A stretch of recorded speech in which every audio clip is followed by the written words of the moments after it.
Hello everyone, मैं अभिनव खरे स्वागत करता हूं आप सभी का आपके अपने ऑनलाइन पोर्टल ड्रीमर्स एकेडमी पर। तो आज का जो हमारा टॉपिक रहने वाला है, आप पिछले कुछ दिनों से देख रहे हैं, वो भारतीय अखबारों न्यूज़ चैनलों की सुर्खियां बना हुआ है। वह टॉपिक है मालदीव वर्सेस लक्षद्वीप। अब बीते कुछ दिनों में ऐसा क्या हो जाता है कि अचानक से बॉयकॉट मालदीव इंडिया में ट्रेंड करने लगता है। अचानक से आपके जितने भी आपकी सेलिब्रिटी रही हैं, चाहे वो सचिन तेंदुलकर क्रिकेट जगत से हों या आपके फिल्म इंडस्ट्री से अक्षय कुमार या बाकी सभी आपके सेलिब्रिटीज़, सभी लोग लक्षद्वीप जाने के लिए या अपने लोकल टूरिज्म को प्रमोट करते हुए नज़र आ रहे हैं। इवेंट की अगर हम बात करते हैं तो इवेंट की शुरुआत होती है 2 जनवरी 2024 को। देश के माननीय प्रधानमंत्री लक्षद्वीप के दौरे पर जाते हैं। लक्षद्वीप के दौरे पर जाकर लक्षद्वीप की सुंदरता की तारीफ करते हैं और ये तारीफ ना जाने क्यों मालदीव के कुछ मंत्रियों को अच्छी नहीं लगती। यहाँ तक कि वो आते हैं सोशल मीडिया हैंडल्स पर अपने सीधा टारगेट करते हैं भारत के माननीय प्रधानमंत्री नरेंद्र मोदी जी को। वहाँ की जो मिनिस्टर हैं शेना, ये अचानक से आएंगी और एक ऐसा कमेंट करके जाएंगी जो मालदीव और भारत के जो रिश्ते हैं उनमें आग में घी डालने का कार्य करेगा। ये आती हैं अपने सोशल मीडिया हैंडल पर माननीय प्रधानमंत्री को पपेट ऑफ इजराइल या क्लोन कहकर पुकारती हैं, जिसका रिएक्शन इनको कुछ समय के बाद भारतीयों के द्वारा मिलता है। होता कुछ ऐसा है कि अगले कुछ समय में ही भारतीयों की तरफ से, सोर्स अननोन है, लेकिन ये सामने आया है कि 8,000 से ज़्यादा होटल बुकिंग्स कैंसिल की गई, 2,500 से ज़्यादा फ्लाइट कैंसिल की गई। ये शायद मालदीव की अर्थव्यवस्था पर सीधी चोट कही जा सकती है। ऐसा मैं क्यों कह रहा हूं? क्योंकि मालदीव की अगर हम टोटल जीडीपी की बात करें तो टोटल जीडीपी का 28% उसका जीडीपी टूरिज्म से आता है। और मालदीव में जो टूरिस्ट की अगर हम बात करें तो सबसे ज़्यादा नंबर भारतीयों का वहाँ पर होता है। इनकी यह गलती इनको काफ़ी शायद भारी पड़ी और हुआ कुछ यूँ कि दबाव के चलते हुए इन मोहतरमा को भी और इनके साथ जो 2 और मिनिस्टर बने थे उनको पद से सस्पेंड किया गया और फिर हुआ इनके साथ मोए मोए। अब ये रायता इन्होंने फैला तो दिया, लेकिन ये रायता समेटना शायद मालदीव के लिए आसान नहीं रहेगा, क्योंकि लक्षद्वीप और मालदीव की इस कंट्रोवर्सी में लेकर अगर हम बात करते हैं तो ये मुद्दा सीधा भारत और मालदीव के रिलेशंस पर आ जाता है। बीते कुछ दिनों की अगर हम बात करें, यूं तो बीते समय से मालदीव भारत के लिए एक अच्छा मित्र देश रहा है। उसके अलावा भारत ने समय समय पर वहाँ पर मदद भी की है। वहाँ के चाहे एजुकेशन सेक्टर हो, हेल्थ केयर सेक्टर हो या किसी भी सेक्टर की हम बात करें तो भारत मालदीव की मदद करता रहा है। यहाँ तक कि जब भी मालदीव में कभी चुनाव होते थे तो वहाँ के पहले उनके राष्ट्रपति का पहला दौरा भारत के अंदर ही होता था। लेकिन जब इस बार वहाँ के ये राष्ट्रपति बने तो उनके राष्ट्रपति का पहला दौरा भारत ना होकर पहले टर्की और टर्की के बाद चाइना रहा। इससे ये साफ संकेत गए कि अब भारत और मालदीव के रिलेशन शायद वैसे नहीं रहे। ऐसा होता क्या है कि हम देखते हैं कि मालदीव के अंदर एक एंटी इंडिया सेंटीमेंट डेवलप होता है। अगर उस एंटी इंडिया सेंटीमेंट की हम बात करते हैं तो इसकी शुरुआत कहीं ना कहीं होती है 2020 से। 2020 में हम देखते हैं वहाँ के जो पहले या हमारे कहते हैं जो फॉर्मर प्रेसिडेंट रहे हैं, नाम है अब्दुल्ला यामीन अब्दुल गयूम। यहाँ ये गयूम साहब वहाँ पर एक इवेंट चलाते हैं जिसको हम लोग बोलते हैं, या उस इवेंट को उन्होंने नाम दिया था इंडिया आउट कैंपेन।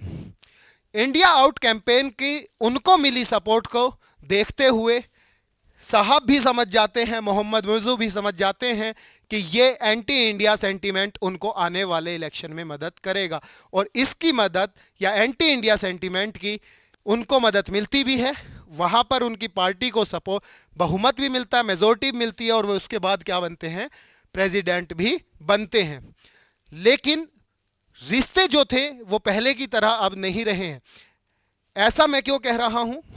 क्योंकि बीते कुछ दिनों में सच्चाई इससे इधर इस बात की भी है कि मालदीव की शायद मजबूरी भी है कि वो भारत या एंटी इंडिया सेंटीमेंट्स अपने इधर डेवलप कर रहा है।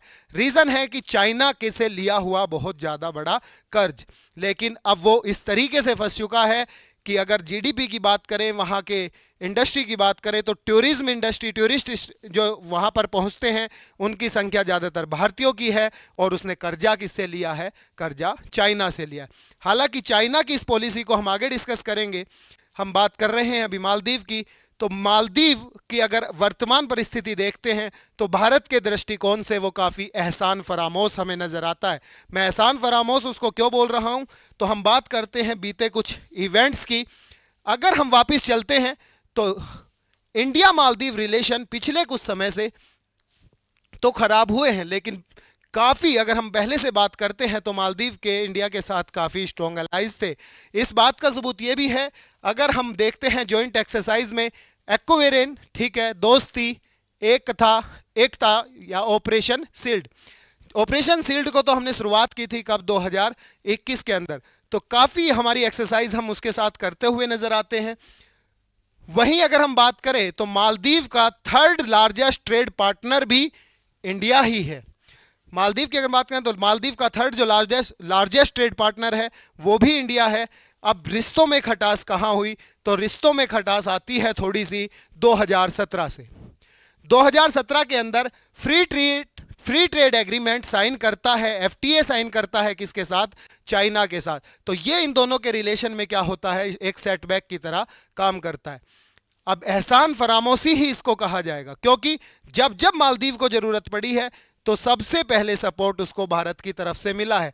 चाहे अगर हम बात करें 1988 में होने वाला वहां पर तख्ता पलट हो, या उसके बाद मालदीव का जल संकट, या कोविड के दौरान होने वाले वहां पर दवाइयों के या बाकी चीज़ों की जो समस्या थी उससे मालदीव का जूझना हो। इन सभी समस्याओं की अगर हम बात करें तो उसकी आगे आकर मदद की थी किसने? भारत ने। अगर हम बात करते हैं तो एग्जाम पॉइंट ऑफ व्यू से हमारे लिए इंपॉर्टेंट रहेगा, क्योंकि कौन कौन से ऑपरेशंस मालदीव में भारत ने लॉन्च किए। तो सबसे पहले हम बात करें ऑपरेशन कैक्टस। ऑपरेशन कैक्टस चलाया गया था 1988 में, जब वहां पर तख्ता पलट की, यानी जो वहां के मौजूदा राष्ट्रपति हैं उनसे तख्ता पलट की तैयारी चल रही थी। तो उस तख्ता पलट कोप को बचाया था किसने? भारतीयों के द्वारा। और वो ऑपरेशन चला था कौन सा? Operation cactus. वहीं जब आगे चलकर बात करेंगे तो पानी की जब वहां पर तंगी आई, मालदीव जब पानी से जूझा, है ना, एक कहते हैं कहावत है, water water everywhere but not a drop to drink.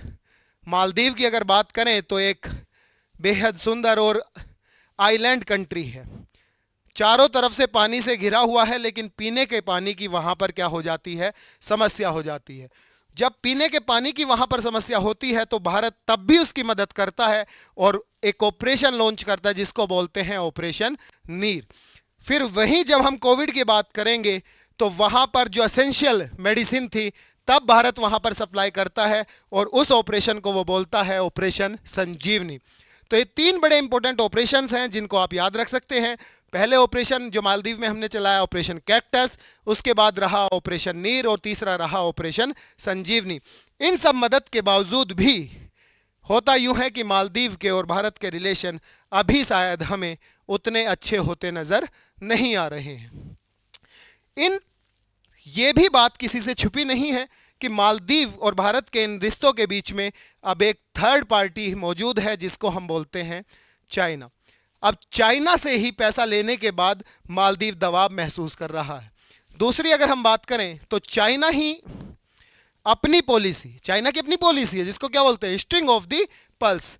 इसके तहत वो मौजूद सभी आइलैंड्स, पल्स किसको बोलते हैं? छोटे छोटे आइलैंड्स जो होते हैं, उन सभी छोटे आइलैंड्स पर अपने अड्डे बना रहा है, अपने आप को मजबूत करता हुआ नजर आ रहा है। वहीं आपकी जो चाइना की पॉलिसी है स्टिंग ऑफ द पल्स को काउंटर करती हुई नजर आती है भारत की जो पॉलिसी है वो है नेबरहुड फर्स्ट। हालांकि अगर हम देखते हैं तो चाइना इसमें काफ़ी हद तक कामयाब भी है। अगर हम जर्नली बात करें तो हमें यह भी पता चलता है कि चाइना ने इधर तो इन सभी ये छोटी मोटी कंट्रीज़ हैं आपकी साउथ चाइना सी के पास, यहाँ पर वो अपने आप को काफ़ी स्ट्रॉन्ग महसूस करता है। उसने अपना अड्डा श्रीलंका के अंदर भी सेटअप कर लिया है। आप जानते हैं ईरान के चाहबार में अगर हम बात कर रहे हैं तो वहाँ पर भी उसका बेस स्थापित हो ही गया है लगभग, वहाँ से भी उसका अच्छा लिंकअप है। अब वो अगर मालदीव में भी अपना अच्छा लिंकअप सेटअप कर लेता है तो आप देखेंगे कहीं ना कहीं ओशियन से अगर हम बात कर रहे हैं, है ना, तो वो भारत को घेरता हुआ नज़र आ रहा है। अब भारत की आगे की जो हम बात करेंगे, फॉरेन पॉलिसी कैसे वर्क करेगी, ये भी देखने वाली बात है। हालांकि हम लोग इसको काउंटर करते हैं नेबरहुड फर्स्ट, यानी हम लोग भी अपने जो पड़ोसी मुल्क हैं उनको जब ज़रूरत पड़ती है आगे बढ़ के उनकी मदद करते हैं, उनसे स्ट्रॉन्ग रिलेशन रखना चाहते हैं, क्योंकि हमें भी उनके साथ स्ट्रॉन्ग एलाइज की ही ज़रूरत है। ये बात आगे हम आईआर के टॉपिक में भी फिर से डिस्कस करेंगे, इंडिया चाइना रिलेशन क्या रहते हैं। लेकिन ये जो चाइना की पॉलिसी है जिसको हम बोल रहे हैं स्ट्रिंग ऑफ द पल्स, इसी के शायद कह सकते हैं इनडायरेक्टली इसी पॉलिसी की वजह से आज मालदीव जो है भारत के साथ एलाइज अगर कहें तो उसकी एलाइज हमारे साथ कमज़ोर होती हुई नज़र आ रही है। क्योंकि चाइना की पुरानी नीति है, वो पहले पैसा देगा, फिर जब वो पैसा आपसे चुकाया नहीं जाएगा तो फिर आप पर दबाव बनाएगा, और यही मालदीव के साथ हो रहा है। मालदीव ने अच्छा खासा कर्जा तो ले लिया है चाइना से, लेकिन अब उसको समझ में आ रहा है कि भाई टूरिस्ट चाइना से तो नहीं आएगा। टूरिस्ट कहाँ से आता था? इंडिया से आता था। अब मजबूर है, एंटी इंडिया सेंटीमेंट भी हो उसको डेवलप करना है, एंटी इंडिया भी उसको बोलना है, और साथ के साथ उसको टूरिस्ट भी कहाँ से चाहिए? इंडिया से चाहिए। पागल समझे हो क्या? नहीं हो पाएगा। अब ये बात उसको शायद समझ में आई भी है। उसने अपने मिनिस्टर्स को, चाहे वो दबाव के चलते कहें या इस बात को समझ कर कहें, उसने सस्पेंड भी किया है। देखते हैं अब आगे भारतीय सरकार या मालदीव की तरफ से क्या क्या इनिशिएटिव्स लिए जाते हैं। ये जो विवाद है इसकी जो मूल कारण जो अब अभी हम बोल रहे हैं उसको हमने देखा है। आई होप कि ये रिलेशन क्यों बिगड़े या ये क्यों हाईलाइट रहे, ये बात आपको अभी क्लियर हो गई होगी। तो अगर वीडियो अच्छी लगती है लाइक कीजिएगा, सब्सक्राइब कीजिएगा। तब तक के लिए थैंक यू।